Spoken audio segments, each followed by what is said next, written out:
తాజాగా క్రాంతి కుమార్ అనే దళిత యువకుడు సిఐ నాగరాజు వేధింపుల వల్ల ఆత్మహత్య చేసుకున్నాను సెల్ఫీ వీడియో పెట్టి చనిపోవడం జరిగింది. దానికన్నా ముందు సాయికృష్ణ ఈ ఇన్సిడెంట్ ముందు జరిగినా కూడా సాయికృష్ణ ఇన్సిడెంట్ తర్వాత ఇది బయటకు వచ్చింది. ఇక్కడికి వెళ్ళి జగన్మోహన్ రెడ్డి ఫస్ట్ అక్కడ కాపు కులం మీద జరుగుతున్న దాడిగా దాన్ని అభివర్ణించారు. సాయికృష్ణ తీసుకోమని ఇక్కడికి వెళ్ళి దళితుల మీద జరుగుతున్న దాడిగా అభివర్ణించారు.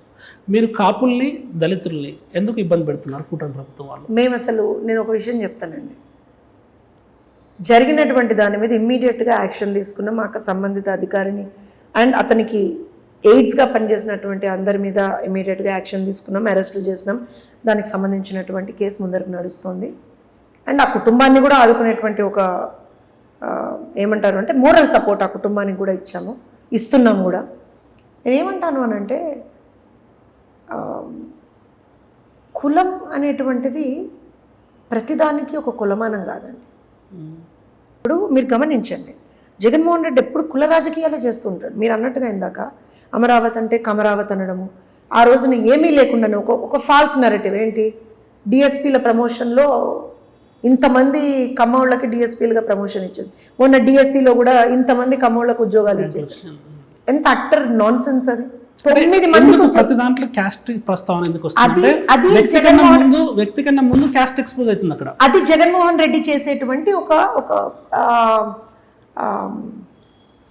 I think his way of politics అండి. అది I hate it, honestly I hate it. నాకు నచ్చదు అది.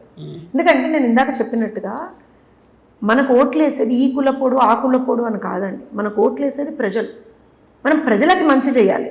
ఇప్పుడు వాళ్ళకు ఉన్నటువంటి పరిస్థితుల దృష్ట్యా, ఇప్పుడు ఫర్ ఎగ్జాంపుల్ మత్స్యకారులు ఉంటారు, వాళ్ళకు కొన్ని ఇబ్బందులు ఉంటాయి. సో దాన్ని మనం వాళ్ళకు ఉన్నటువంటి ఇబ్బందులని మనం సొల్యూషన్ దిశగా తీసుకుపోవాలి. అట్లానే మనకి దళితులు ఉంటారు, వాళ్ళు కొన్ని చోట్ల కొన్నిసార్లు కొన్ని ఏమంటారు అంటే తరాల తరబడి వాళ్ళు అణచివేతకు గురై ఉన్నారు. సో వాళ్ళని అప్లిఫ్ట్ చేయాల్సినటువంటి బాధ్యత అన్ని రకాలుగా మన మీద ఉంటుంది. ఇప్పుడు బ్రాహ్మణులు ఉన్నారు, బ్రాహ్మణుల మీద దాడులు జరిగాయి కదా, వాళ్ళని కూడా మనం అప్పును చేర్చుకొని వాళ్ళకి సంబంధించినటువంటి ఒక ఇది చేయాల్సినటువంటి అవసరం ఉంటుంది. సో నేనేమంటానంటే కులం చూడడం అనేటువంటి తప్పు. ఇలాంటి ఇష్యూస్లో ఎవరైనా సరే ప్రభుత్వం మాకు మంచి చేయాలని చెప్పి కోరుకుంటారండి. సో ఒక రాజకీయ పార్టీగా కూడా మనం కూడా అందరూ మనకు ఓటేయాలని కోరుకుంటాం, కానీ ఈ కులం వాళ్ళు ఓటేయాలి ఆ కులం వాళ్ళు ఓటేయకూడదు అని ఎందుకు కోరుకుంటామండి ఎవరమైనా సరే? అంటే సాయికృష్ణ కేసులో ఎస్పెషల్లీ వాళ్ళు కాపు కులాన్ని టార్గెట్ చేశారు. అందులో ఎస్పెషల్లీ పవన్ కళ్యాణ్ లాగిరు. పవన్ కళ్యాణ్ కాపు కులం అనే ఒక పరిధి మేర కట్టేయాలని చెప్పేసి అని ఆయన టాపిక్ తీసుకొచ్చారు. అసలు ఏంది పవన్ కళ్యాణ్ ఎందుకు వచ్చిన మధ్యలో? ఇప్పుడు వాళ్ళకి ప్రభుత్వం మీద మాట్లాడడానికి ఏమి ఇష్యూస్ ఉన్నాయి చెప్పండి? ఏమైనా ఉన్నాయా ఇష్యూస్? ఏదైనా ఇబ్బందులు వచ్చినాయి. ఇప్పుడు ఆక్వా రైతులకు సంబంధించినటువంటి ఒక చిన్న ఇష్యూ వచ్చింది. మంత్రివర్యులు కావచ్చు, సాక్షాత్తు ముఖ్యమంత్రి వర్యులు కావచ్చు, అందరూ కూర్చొని దానికి సంబంధించినటువంటి ఒక సొల్యూషన్ తీసుకొచ్చేస్తున్నాం. నేను అదే అంటున్నా, ప్రాబ్లమ్స్ లేవని కాదు, కానీ ఆ ప్రాబ్లమ్స్ని ఎక్నాలెడ్జ్ చేసి వాటికి సొల్యూషన్స్ తీసుకొస్తుంది కదా ప్రభుత్వం. సో వీళ్ళకి ఇప్పుడు ప్రభుత్వాన్ని నిందించడానికి ఒక ఎక్స్క్యూజ్ దొరకట్లేదు. సో ఏదైనా ఇలాంటివి దొరికిన వెంటనే దాన్ని ఒక కుల చిచ్చులోకి తీసుకొస్తారనమాట. ఇప్పుడు నేను అదే చెప్తున్నా, పవన్ కళ్యాణ్ గారు అనేటువంటి వ్యక్తికి ఓన్లీ కాపు లోటేస్తే ఆయన ఎమ్మెల్యేగా గెలిచి వాళ్ళ రోజున డిప్యూటీ సీఎంగా లేడు కదా. పవన్ కళ్యాణ్ అనేటువంటి వ్యక్తిని అభిమానించేటువంటి వాళ్ళు, ఆయనను ఒక నాయకుడిగా చూసేటువంటి వాళ్ళందరూ వివిధ కులాలకు చెందినటువంటి వాళ్ళు ఓట్లేస్తే కదా గెలిచింది. ఇప్పుడు మంగళగిరిలో ఎంతమంది కమ్మ వాళ్ళు ఉన్నారండి? మరి లోకేష్ గారు ఎట్లా గెలిచారండి? అక్కడ చేనేతలు ఎక్కువ ఉంటారు. కుప్పంలో ఎంతమంది కమ్మ వాళ్ళు ఉన్నారండి? మరి చంద్రబాబు నాయుడు గారు ఎలా గెలిచారండి? సో నేనేమంటానంటే మనం ఎస్పెషల్లీ నా పార్టీ, మేము అసలు కులాన్ని ఒక ప్రాతిపదికగా ఓటింగ్కి తీసుకోమండి. ఓట్ బ్యాంక్ రాజకీయాలు మేము చేయం. మేము కులాలకి మంచి చేయాలనుకుంటాం.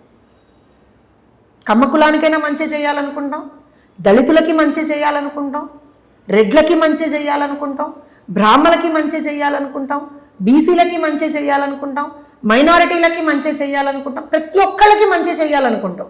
ఎందుకంటే మా ప్రభుత్వం అందరి ప్రభుత్వం, మా పార్టీ అందరి పార్టీ. ఇప్పుడు వాళ్ళలాగా ఇప్పుడు నేను అలా మాట్లాడితే వాళ్ళ హయాంలో దళితుల మీద ఎన్ని దాడులు జరిగాయి? సాక్షాత్తు వాళ్ళ పార్టీ ఎమ్మెల్సీ ఒక దళిత యువకుని చంపి ఆ శవాన్ని డోర్ డెలివరీ చేశాడు. ఒక దళిత డాక్టర్ని వాళ్ళు చచ్చిపోయేటట్టు చేశారు. లిటరల్గా ఆయన ఆత్మహత్య చేసుకునేంత వరకు ఆయన్ని అంత హెరాస్ చేశారు. ఒక బీసీ కుర్రాడు, అంటే కులాల గురించి కనుక నేను మాట్లాడాలి అని అనుకుంటే, ఒక బీసీ కుర్రాడు తన అక్కని వేధించద్దు అని చెప్పినందుకు 9వ తరగతి చదువుతున్నటువంటి చిన్న పిల్లవాడి మీద అమానుషంగా పెట్రోల్ పోసి నడి రోడ్డు మీద తగలబెట్టేశారు. ఒక మైనారిటీ కుటుంబాన్ని అకారణంగా పొట్టన పెట్టుకున్నారు.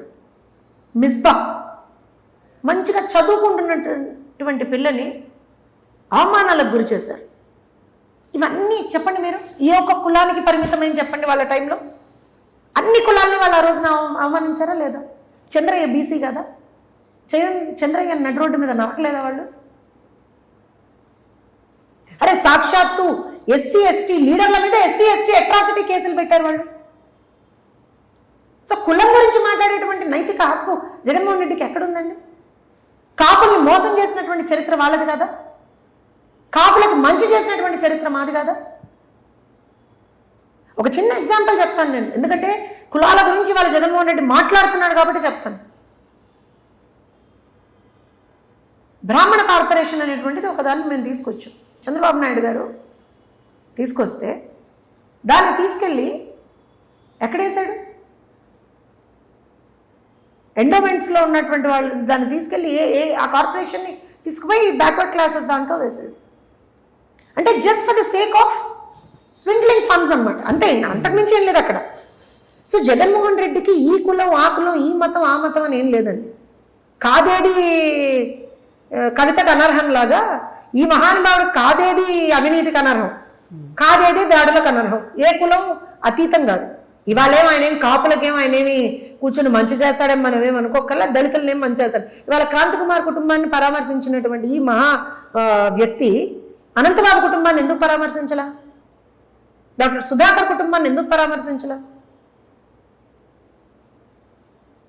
కాపుల మీద దాడులు జరిగినప్పుడు, వైశ్యుల మీద దాడులు జరిగినప్పుడు, బ్రాహ్మణుల మీద దాడులు జరిగినప్పుడు ఏం చేశాడు జగన్మోహన్ రెడ్డి? కులం తీసుకొచ్చాడు కాబట్టి వాళ్ళు నేను మాట్లాడుతున్నా. మా ప్రభుత్వం కులం ఏం చూడదండి. వాళ్ళు అంటారు కులం చూడడం మతం చూడడం అన్నాడు, కానీ ఆయన చూసేవే అవి. మనవాడైతే ఒక రీతి, పక్కవాడైతే ఇంకో రీతి జగన్మోహన్ రెడ్డికి. మాకు అలా ఉండదు. ఎందుకనంటే నేను మళ్ళీ చెప్తున్నా, ఏదో ఒక కులం వాళ్ళు ఒక మతం వాళ్ళు ఓటేస్తే మనం అధికారంలోకి రావు, మనం రాజకీయం చేయలేం. అందరి సపోర్ట్ కావాలి. ఇవాళ ఫర్ ఎగ్జాంపుల్ చెప్తున్నానండి, నేను ఒక బ్రాహ్మణ కులంలో పుట్టాను.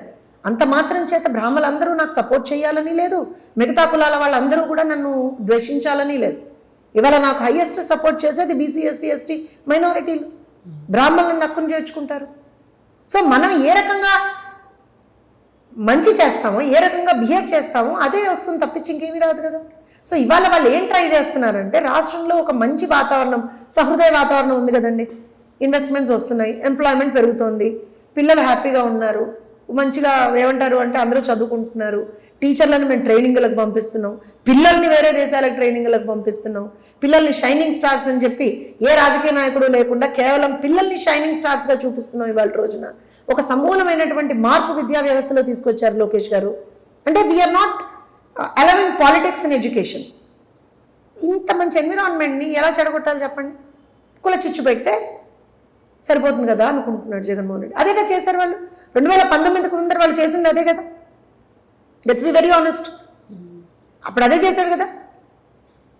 ఆ రోజున కాపు కులాన్నే టార్గెట్గా చేసుకొని కాపు కులాన్నే రెచ్చగొట్టాడు కదా.